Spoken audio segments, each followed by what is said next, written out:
Jorge Buxadé, vicepresidente del Comité de Acción Política de Vox. Señor Buxadé, buenas noches. Buenas noches, Ana. Muchísimas gracias por la invitación. Encantada de saludarle. Ustedes en su partido, ¿qué lectura hacen de esas declaraciones, por seguir con este tema, y ahora hablamos de Afganistán o de otros asuntos, de las declaraciones que ha hecho Pedro Sánchez sobre Marruecos y de la mano tendida que hemos visto mostrar públicamente al rey marroquí, a Mohamed VI? Yo creo que nuestro conflicto con Marruecos es un conflicto histórico. Vox ha dejado muy clara la posición y nos encontramos desde hace varios meses a lo largo de este año 2021, pero ya en el año 2020, con una auténtica ola invasión inmigratoria procedente fundamentalmente de Marruecos. Cada día se están batiendo récords de entradas de pateras de inmigración ilegal en las costas de Andalucía, en Baleares, en Canarias, procedentes también de Argelia, pero fundamentalmente de Marruecos. Lo que sucedió en mayo con la entrada, con la invasión masiva de 10.000 inmigrantes ilegales motivados y promovidos por el propio gobierno de Marruecos. Tenemos que tener una posición firme, muy clara, de defensa de nuestras fronteras, de defensa de la soberanía nacional, no solo con los intereses de Ceuta y Melilla, sino también con nuestros intereses estratégicos en las aguas territoriales españolas que rodean las Islas Canarias. Hay que ser muy decidido en la defensa de nuestros intereses nacionales, con independencia de los intereses de otros países, que ya se encargan otros de defenderlos.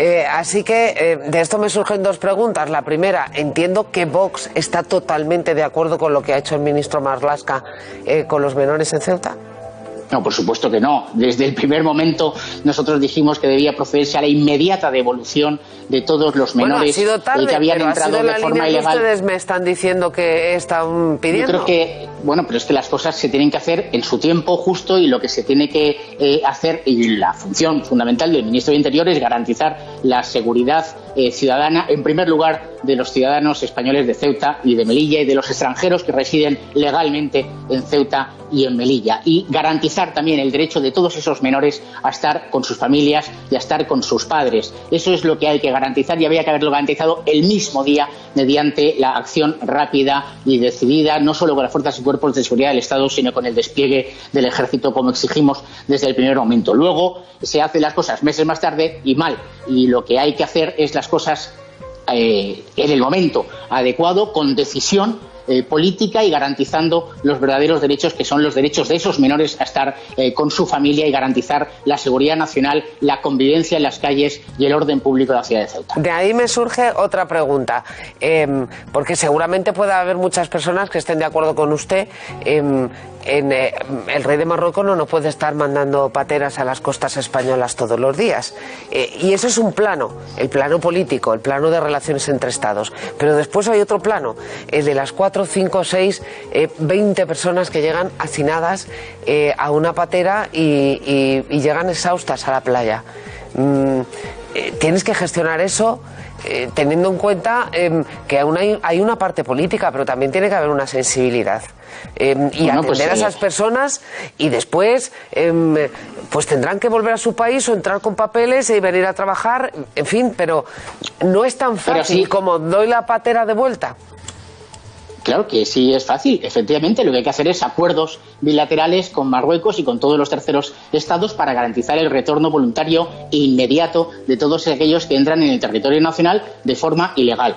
¿O me va a decir que la Policía Nacional, la Guardia Civil no atienden adecuadamente a esas personas? Por supuesto que se las atiende adecuadamente, se les da la asistencia sanitaria urgente y primaria, por supuesto, y se les devuelve inmediatamente a su país.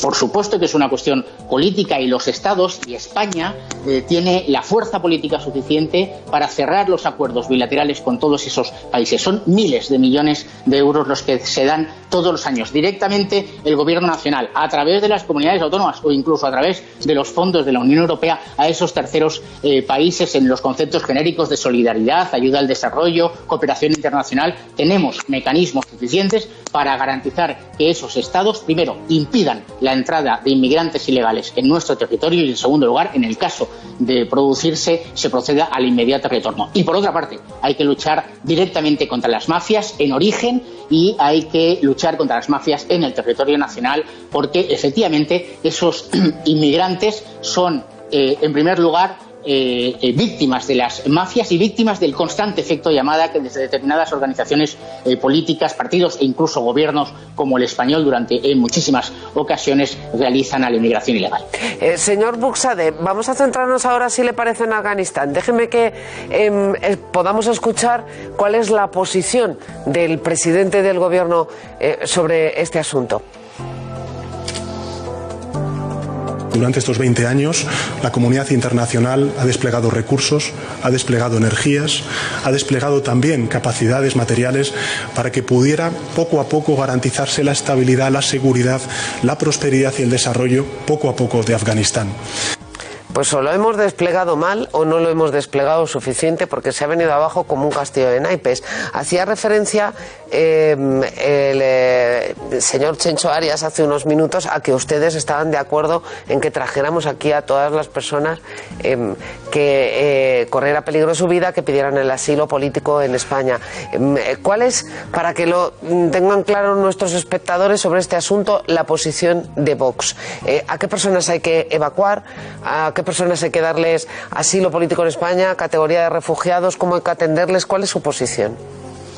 Pues muy sencillo. En primer lugar, quería agradecer a don Inocencio que haya rectificado la posición que ha tenido esta mañana en la tertulia de Herrera en COPE, donde ha criticado la posición de Vox, pues posiblemente desde el desconocimiento. Vamos a pensar que desde el puro desconocimiento, y a lo largo de esta tarde ha podido repensarlo. Yo, el mismo día 15 de agosto de 2021, en redes sociales puse de manifiesto cuál era la posición de Vox: la inmediata repatriación de todo nuestro personal diplomático, civil o militar, así como del personal funcionario y todo el personal contratado con independencia de su nacionalidad. Todos esos afganos que han ayudado a nuestros más de 27.500 militares que han prestado servicios a lo largo de estos 20 años, los que nos han ayudado en materia de información, de logística, de contratación. Por supuesto que tenemos un deber jurídico de justicia y no un deber de solidaridad, y esto es muy importante, un deber de justicia, de repatriarlos a España y garantizar su seguridad. Y lo decíamos el 15 de agosto, el Gobierno tardó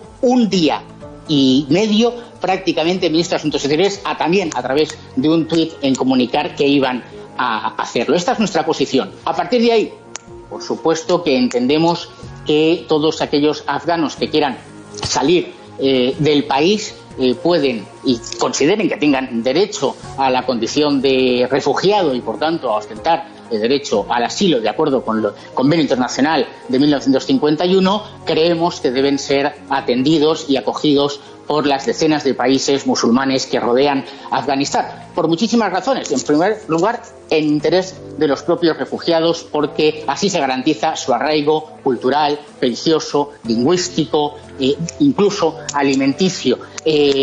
Dicho esto, los que por desgracia lleguen a territorio nacional porque no se están haciendo bien las cosas por el Ministerio de Asuntos Exteriores, tenemos una ley de asilo, tenemos una convención de refugiados que nos obliga a garantizar el examen particularizado, individualizado de cada uno de ellos. Yo quiero recordar que esa misma convención de 1951 de los refugiados, la ley de asilo nacional del año 2009, establecen expresamente que no tienen derecho de asilo y el Estado puede denegar el asilo siempre que haya una amenaza a la seguridad nacional. Y eso es lo que le debemos exigir al Gobierno y a la Administración pública, que no se conceda el asilo en ningún caso a nadie que pueda constituir una amenaza a la seguridad nacional, una amenaza al orden público, porque nuestro primer deber moral, digo porque don Inocencio ha hablado del moral, nuestro primer deber moral es proteger la seguridad nacional, proteger la convivencia en nuestros barrios, la convivencia en nuestras calles,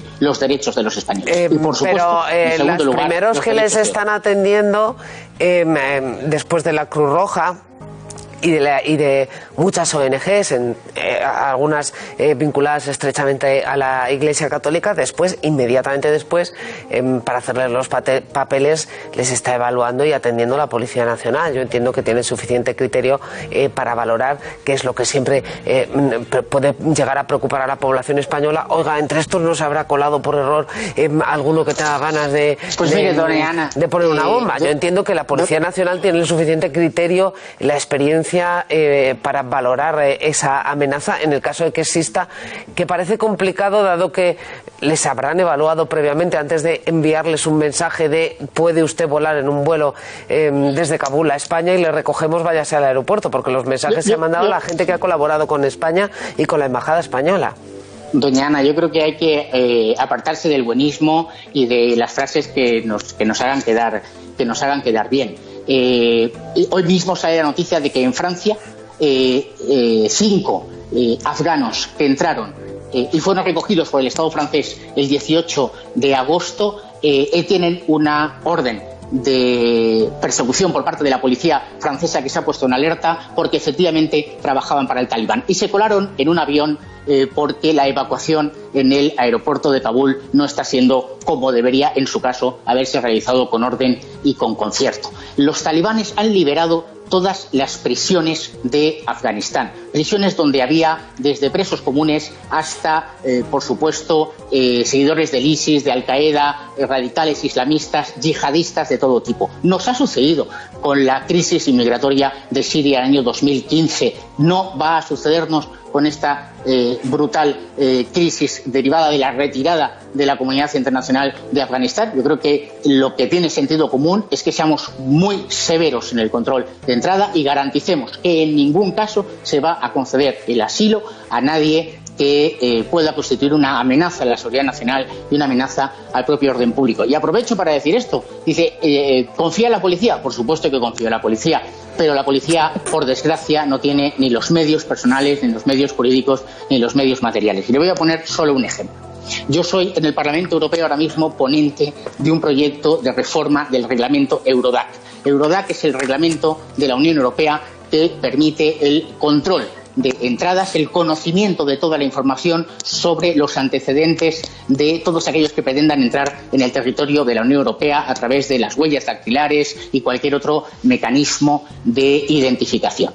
Pues todos esos partidos, todos del consenso progre, que ahora reclaman la entrada masiva de afganos en nuestras fronteras, están paralizando la aprobación de esa reforma del reglamento Eurodac, que sería el mecanismo legal adecuado para que la policía española, la griega, la italiana pudieran cruzar datos y tener un conocimiento real de los antecedentes criminales y los antecedentes penales en cualquier país del mundo y muy especialmente en los territorios de la Unión Europea. No podemos estar votando en contra en el Parlamento Europeo y luego salir y hacer declaraciones para pretender quedar bien por una supuesta por el postureo político en el que por desgracia muchos políticos se mueven. Yo creo que lo que nosotros estamos sosteniendo es de puro sentido común. Protejamos la seguridad nacional, protejamos la posible entrada de yihadistas y, a partir de ahí, el examen particularizado y singularizado de las solicitudes de asilo. Pero repito, la comunidad internacional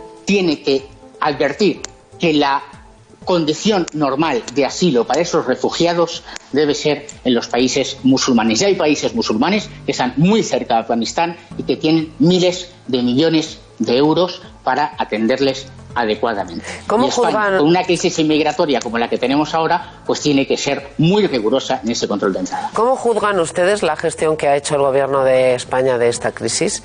Entiendo que pedirán, como todos los grupos de oposición, que comparezca Pedro Sánchez en el Parlamento.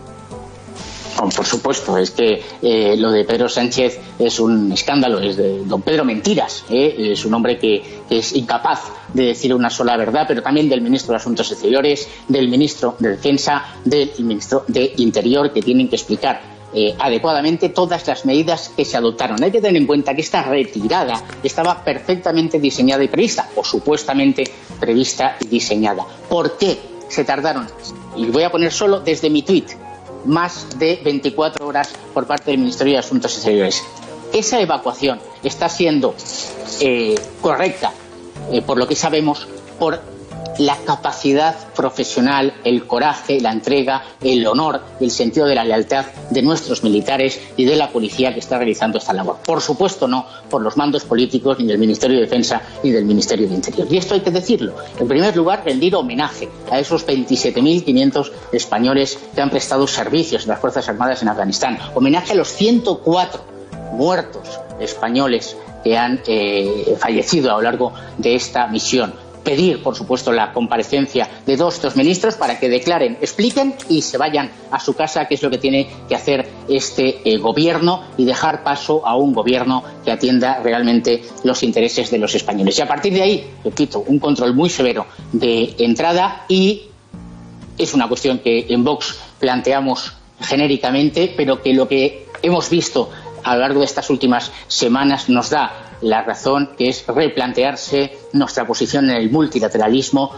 potenciar las relaciones bilaterales, porque esa comunidad internacional que hace 20 años llegó con una serie de objetivos, ha fracasado, se ha retirado, y el mecanismo que tiene la comunidad internacional para garantizar los derechos humanos en Afganistán o cualquier otro país donde se vulneren, precisamente son estas misiones internacionales. No podemos retirarnos y luego hablar de protección de los derechos humanos.